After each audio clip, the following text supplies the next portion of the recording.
But you're saying more guns makes us more safe. That's right, John. So when we got 400 million guns in the country, we had an increase and gun deaths went up. So when exactly does this curve hit that takes it down? Would 1 billion guns do it? You know, again, I think that this is kind of a gross distortion, John, of reality. You know, when you look at this, let's start with California. It's a state run entirely by Democrats. You've got a Democrat governor, Democrat legislature, supermajority Democrats run everything in the state. They have been able to pass every gun law that you could possibly conceive of, and they've done it. They have passed these gun control laws, and yet the state with the most mass shootings in our country, not just this year, but last year, the year before that, the year before that, and the year before that was California, okay? All of those years under total Democrat authority and having these gun laws in place, and yet still the highest number of mass shootings. And you might say, well, Robbie, that's just raw numbers. What about per capita? Well, per capita, the highest state for mass shootings is Delaware. Again, another state run entirely by Democrats. They've got gun control laws. They're rated well by all the gun control groups. And yet, again, a Democrat-run state has the highest number. Now, why is that, John? I think it's very clear, because if you look at the actual numbers that have to do with crime, it's about culture. Same when it comes to this specific crime of homicide, especially by firearm. This is a specific problem plaguing specific parts of our country. So if you look at, let's say, the top 2% of counties when it comes to crime, that accounts for about half of homicides in our country by firearm. That's not normal, because you look at the other 98%, you're not seeing numbers anywhere near that. And the commonality, you find one common thread, and it is not the gun laws. It is not the availability of guns. It is who is running those states. And in every one of those cases, either the state or the city where it is happening is being run by Democrats. And it's the weakness when it comes to actually dealing with crime that invites more crime and killing. That's just the reality of it. And it feels like you're trying to avoid reality by the way you're posing these questions. I think you've got to be honest in your questioning about what reality really looks like, because this clearly isn't it. And the other thing you've got to take account for is when you look at the lowest, let's look at the lowest mass shootings in our country, okay? If you look at the list, and I brought a chart, if you look at the list, you will see that out of all the states that have had 0 mass shootings, or in Alaska's case, 1, they are all Republican states with the exception of 1, okay? All Republican states. So how do you explain that? Oh, and by the way, 2 of those states are states that have the highest gun ownership in our country. And now let's go back and look at counties.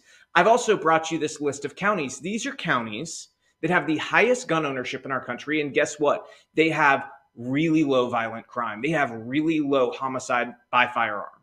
Why is that? It's about culture, not about the guns. And so if you want to ask how many guns until we're safer, I ask you, when are we going to fix the culture so we can be safer? So your solution to that is give them more guns. No, John, I'm saying culture is the problem. And I'm saying we have to deal with the cultural issues. You know, we've got issues of fatherlessness in these communities. We've got issues of early gang life.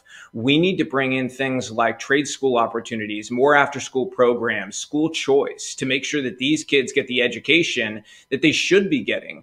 But the Democratic Party, again, this is a policy failure, have kept these kids in the most impoverished areas in the worst schools with no discipline and set up laws that really, let's say, handcuff teachers. If we're being honest, that's what they do. These handcuff teachers and school administrators from doing what needs to be done to really set an authority figure in a position where they can really set standards of, hey, this is how we're going to run this school, and this is the behavior we expect.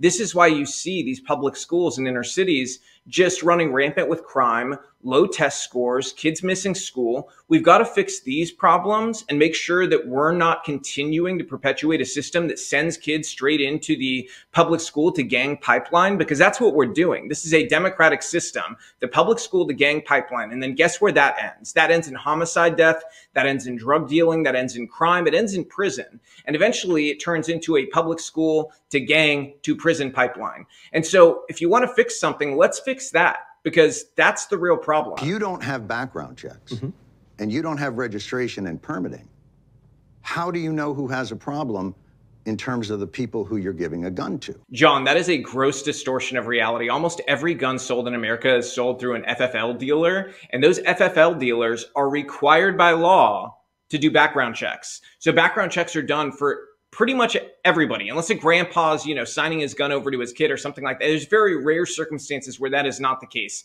But we're not seeing that translate to gun crime either. So if you can show me statistics to the contrary that say, oh, this ability for grandparents to sign their guns over to their children and grandchildren is producing these massive waves of crime, well, then by all means, show me that data.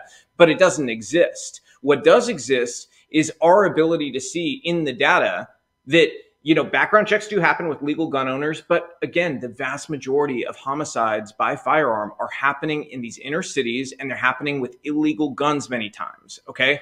So if you want to look at the real problem, this is about law enforcement. We need to enforce the law. We need to get illegal guns off our streets, and we need to, ensure that our laws are followed. That's not happening in Democrat cities with progressive so-called DAs who are really the most regressive thing I've ever seen, almost entirely backed by people like George Soros, who believe in a system where essentially lawlessness reigns.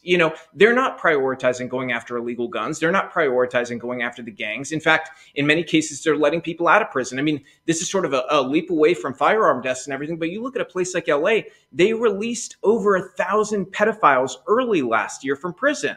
I mean, it's lunacy in these big cities. So if you're perpetuating this crime by releasing people early and not charging crimes that are violent and dangerous, this is what you're going to get more of. It's not rocket science, John. I want to talk about what you're doing is you're bringing chaos to order. I'd say that's a better characterization of the progressive prosecutors and the Democrats running these places where all of these homicides by firearm are happening. But, you're free to have your own opinion, but it is an opinion, even if it is a bad one. Whereas what I said is backed by fact. Let me back up for a second. In every other place in your life, you want to bring order, but guns are the outlier for you. So let's start with immigration. You want registration, maybe a wall, maybe not a wall. Why do you want that? I want a wall because I care about America. I care about American citizens. I care about vulnerable people being trafficked. And right now, we have the highest number of trafficking cases we have ever had at the southern border, ever. And it's not close. This is history happening right now. And it's disgusting history that we should not want to be a part of. When you look at the pure savagery happening there in rapes and trafficking cases, it's disgusting, frankly. And we've got to stand up, not just for our own citizens, but for the vulnerable there, to draw a line in the sand so that these cartels can't get away with this anymore. And then when you look at the fentanyl coming into our country, you're talking about a war-level operation killing 100,000 plus Americans a year. We have a responsibility to go and stop that when a foreign group is pushing these drugs that they know are killing people, that they know are designed, in many cases, to make people overdose and die. I mean, that's something we have to react to. And I know you'll say, oh, well, there's these gun deaths. But let's be real. We're talking about more numbers, and we're talking about a foreign group doing this. And it ignores the fact that many of the homicide deaths you're referring to are also suicide cases where they commit suicide through other means. And that's something very tragic and we should deal with. But again, that speaks to a mental health issue, not an issue with the gun. This is an individual problem. Why with guns are you against bringing order? John, let me say it again. I am not against bringing order, period. I can't be explicitly clearer than I've already been. I am about bringing order. It's just not going to come through confiscating people's guns. It's not going to come through some, magic gun control law. It's going to save everybody. I mean, look at the ridiculousness we have from Democrats now with these gun-free zones. They should be called sitting duck zones because every mass shooter out there sees, oh, there's a gun-free zone. It's a place where there's a bunch of sitting ducks for me to go after. It's disgusting. It makes a mockery. And it infuriates me every time I'm around one because I carry a gun.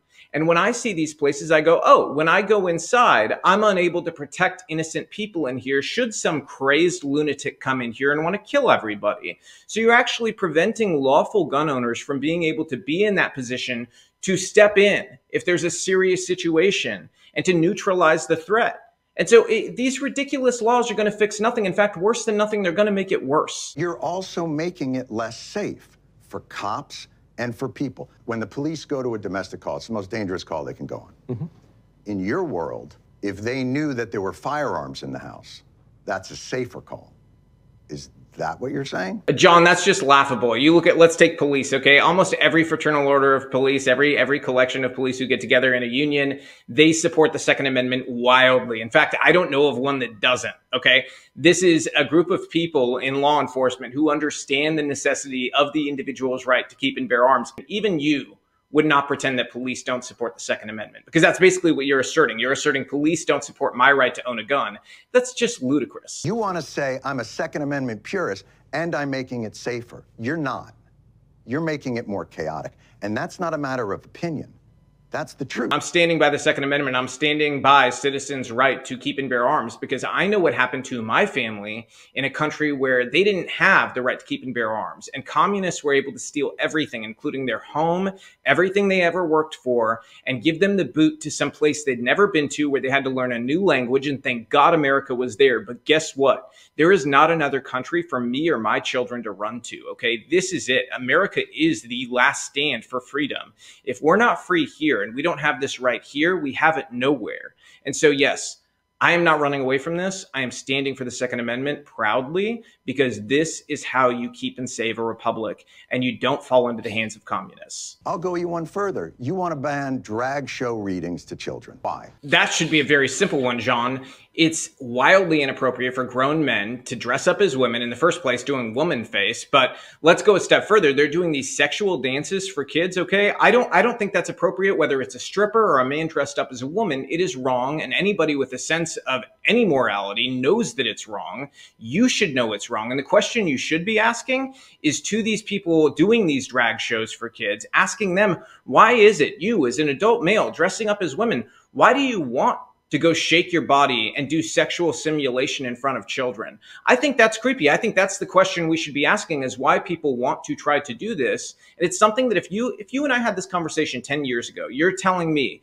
you would not have stood up and said, you know what? This is weird. We've got to put a stop to this. This is predator behavior. This is groomer behavior. I know that pre-2015, there was a little more sanity in people like you, John, and you would have stood up and known that this was wrong. So I don't know what's happened. I don't know if this is the woke mind virus or what it is, but you're not being honest with people. Are you infringing on that performer's free speech? No, John, it's not speech to expose your genitals to a child, period, okay? That's really pedophile propaganda. To even ask that question is just plain ludicrous and vile. They want to do this with other adults, they can knock themselves out. None of us ever tried to stop that. In fact, none of us cared about these issues until they went and messed with children.